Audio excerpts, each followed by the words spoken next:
93 is an important step forward towards creating environmental justice and ensuring that no family is forced to breathe air that harms them, that impacts their health and well-being. These zero-emission school buses will reduce emissions that harm my constituents, the children in my community's health. And these e-bikes that we're so excited to see, for so many years, folks in my community have thought, that's something for rich people, that's not something for us. And so the fact that we are going to invest to expand access to e-bike programs for low-income Coloradans is exciting. Lastly, just the fact that we are going to invest $25 million to slash emissions, not from the individuals, but from the toxic polluters, the industrial sector, throughout grants, that's really exciting, and I'm proud to be a part of this work. Collectively, when you look at this entire package, they all represent Colorado's commitment to pursuing environmental justice and creating a safer and cleaner environment for us all. When we work together, y'all, we can do anything, and I'm really proud to be standing here alongside this broad coalition and fighting for the clean air and healthy air that we all deserve. At this point now, I'm honored to introduce Shayna Oliver from Moms Clean Air Force.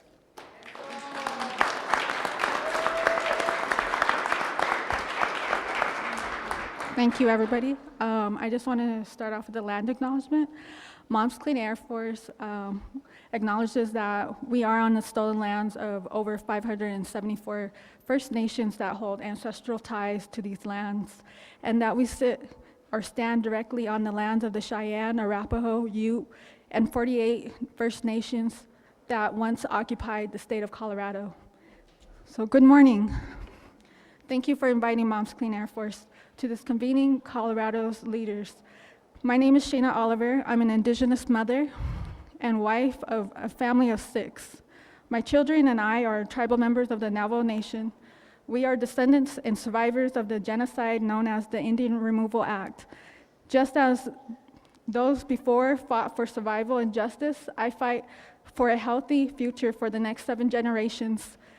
Moms Clean Air Force is proud to support our leaders in advancing environmental justice for disproportionately impacted communities, funding electric school buses for frontline communities, providing free transit during high ozone days, and increasing air quality monitoring on oil and gas extraction sites are hugely important steps toward protecting the health of all Coloradans. In recent years, the air quality in Colorado has gotten much worse. This uptick in air quality problems has led to Colorado being officially designated as being in severe non-attainment for ozone pollution by the EPA. Air pollution puts people at increased risk of respiratory problems, heart attacks, strokes, and premature death. I am one of those 434,000 Coloradans who live with asthma. On days when we are suffering from high ozone levels in Colorado, I feel the pollution. It sits heavy on my chest.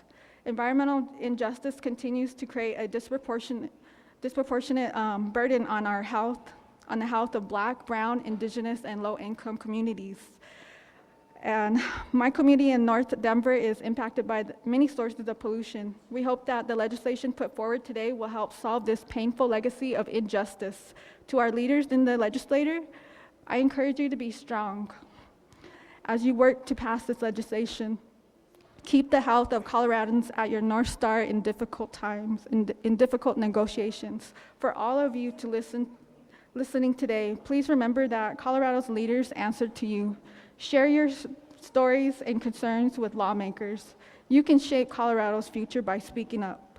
The legislation proposed today is a great step in the right direction, but it must only be one of many steps toward clean air and livable climate for our families.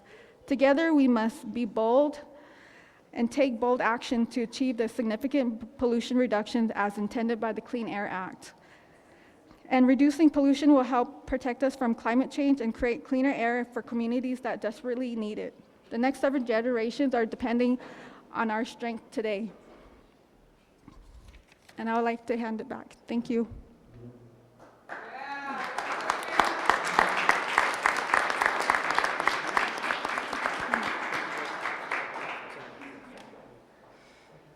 Hi, everyone. I'm Senator Faith Winter from Westminster, and I'm excited to be here today to talk about free transit. For those of you that know me well, you know I love transit. I often ride RTD with my dog, Queso, in his little bag.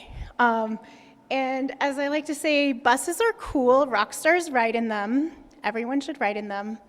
But in all seriousness, when we talk about air quality, we are doing a lot of work to electrify our fleets from school buses and trucks and cars, and we also need to actually relieve congestion, reduce vehicle miles traveled, and offer a really easy and accessible way to use public transit. And that benefits everyone. When Senator Gonzalez talks about all of the school districts, the elementary schools are within 4 blocks of a highway. When we have more folks on buses and more folks on light rail, that helps reduce pollution. The number one emitter of carbon in our state is the transportation sector. One of the top emitters of ozone is the transportation sector. And so making sure we have super easy and accessible ways to use public transit to show people that this is a great way to get to work, to get to school, and this is a justice issue. So many folks have to rely on transit to get where they're going, to get to the courthouse, to get to the hospital, to get to the doctor's appointment, to get to their jobs. And so what we are proposing and what we are bringing forward in Senate Bill 180 is free transit.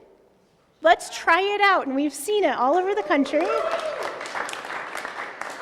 And it's increased ridership. And so we have a great partner in RTD, and we're working with them to provide free transit in August in 2022 and 2023 through grants from the Energy Office. And Colorado has more rural transit than any other state in the country, which is pretty phenomenal. And so we have transit agencies all over the state that will also be using this program to offer free transit for at least 30 days, but potentially for the entire ozone season of June, July, and August in 2022 and 2023. And in addition, we have CDOT, who has some great service through busting and snow staying on I-25 and I-70. Their ridership's increasing, and we need to make sure that we're making that easy to use. So expanding bus rapid transit in our most congested corridors with CDOT. Through all these programs, we're saying there are numerous transit choices that you have to use. And when you use those transit choices, it's going to clean up our air, because we know that ozone can cause cancer and heart disease and lung disease. I know from personal experience, my dad was recovering from a lung injury last year in the worst air quality time we ever had, and his recovery took longer and was harder because of the air quality he was experiencing. My daughter had cross-country practices canceled because her developing lungs couldn't be out in our air. So let's all try a bus out. I promise, they're really fun. You can try it with me. And let's work on cleaning our air, reducing congestion, increasing choices, increasing equity, and that's why Senate Bill 180 is so very, very incredibly important. And this really is an entire package, and I am excited to introduce one of my best partners on tackling air quality and climate, Senator Chris Hanson.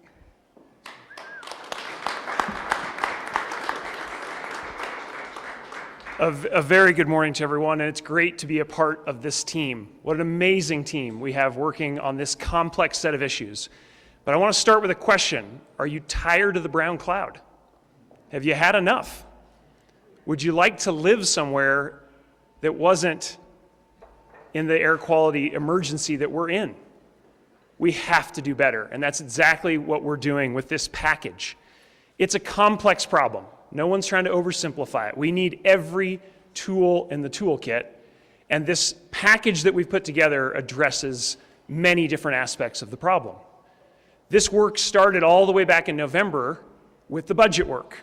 We have big investments in the long bill this year that kick this off. We're going to add to it with some amazing pieces of legislation that we're all going to work on and get to the governor's desk.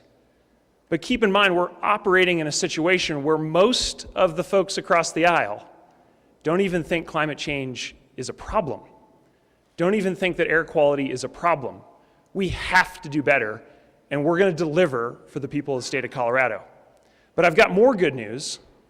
We can do it and save people money at the exact same time. That's an incredible opportunity. Clean up the air and save people money. That's what this package is going to deliver for the state of Colorado and for our constituents.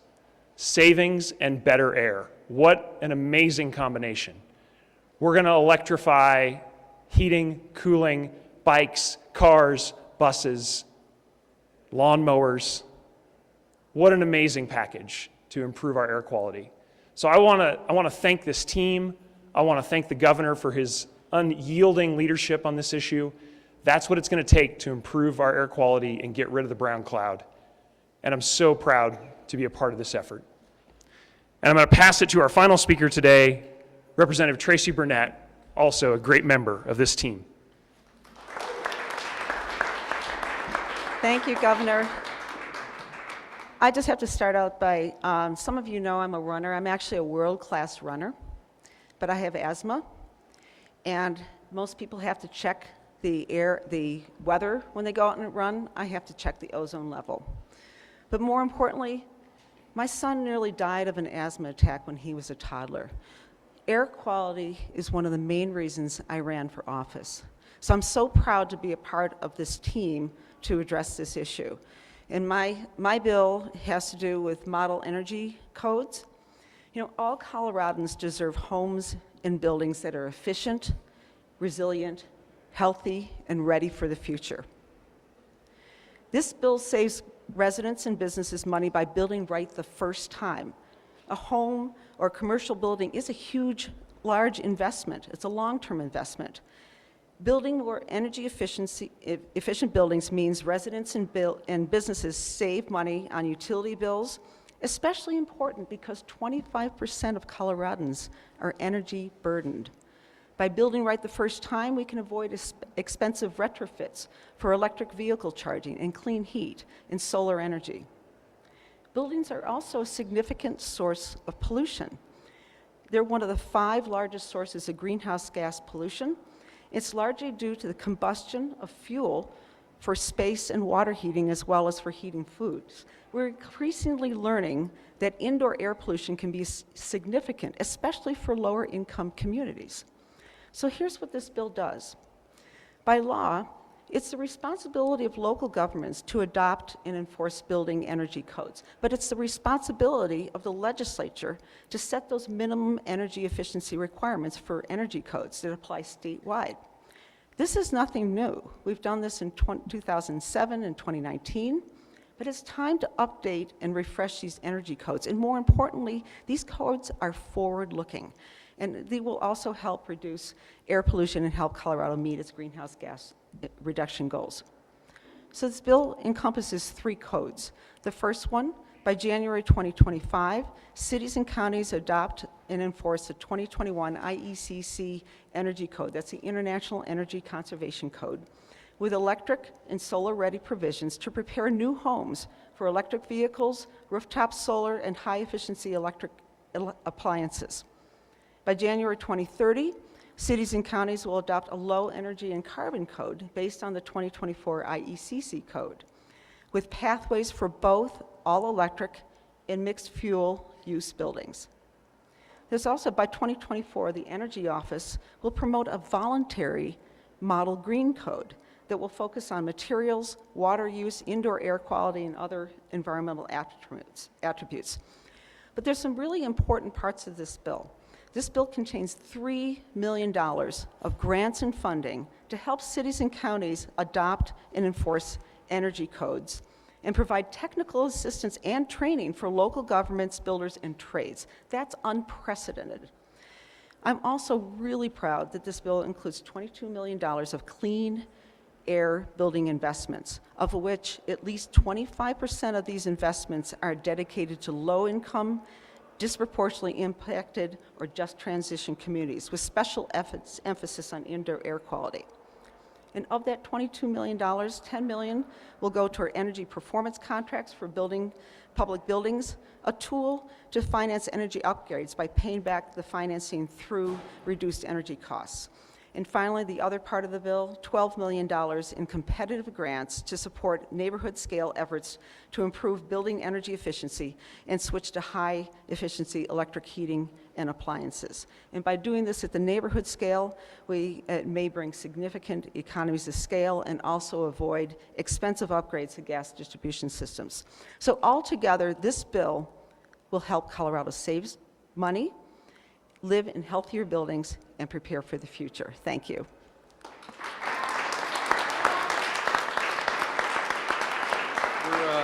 Any questions?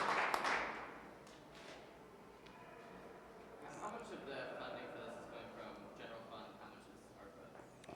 See, we'll get you those figures. Do you know the exact? Vast majority, if not all of it's general fund. Yeah. I don't. Is there any? I'm trying to think if there's any. Yeah. Chris knows.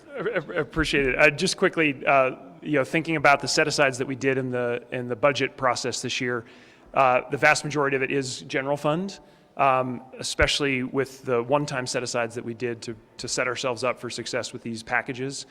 That's the majority of the funding. There is some ongoing general fund. There is some ARPA dollars involved in pieces of this, but the majority of it is one-time general fund.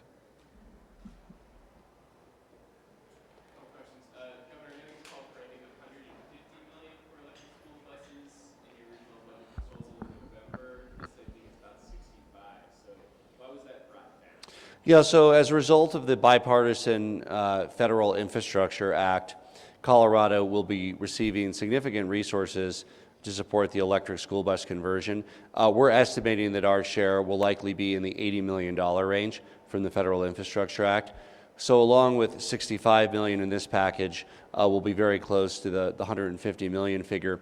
We would also add that this is part of our goal for most buses to be electric within 5 years, and we'll look forward to working with school districts with the federal funding and the state funding to help make that happen.